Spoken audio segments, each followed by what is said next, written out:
On a enfin les origines de Pennywise lors de son arrivée sur Terre. Et on a plein de révélations, mais on voit déjà que les Indiens, les natifs américains, ils étaient trop boostés. Mais la vérité, ils avaient pas peur de Pennywise. Pour la majorité, ils avaient un peu peur, mais ils avaient pas peur de fou. Surtout que Pennywise, ils ont pas essayé de le chasser, ils étaient pas non plus ultra effrayés de lui.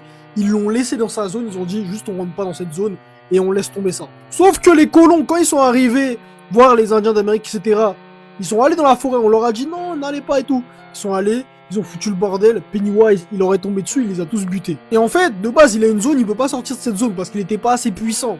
Donc en fait, quand les humains sont rentrés dans sa zone, il en a tué tellement que ça l'a boosté. Du coup, il a pu sortir de la zone où il était. Parce qu'en gros, Pennywise, faut savoir qu'il est lié à son point d'impact. Ça veut dire qu'il peut pas trop s'éloigner, sauf s'il est boosté. Bien sûr, encore une fois, c'est que sa forme d'avatar, c'est pas sa vraie forme. Il faut aussi savoir que Gan apparaît dans les romans. Mais en définitive, on comprend pourquoi Pennywise est scellé, mais aussi pourquoi il est lié à Derry, puisque Derry, c'est Pennywise. C'est le lieu d'impact où il est arrivé.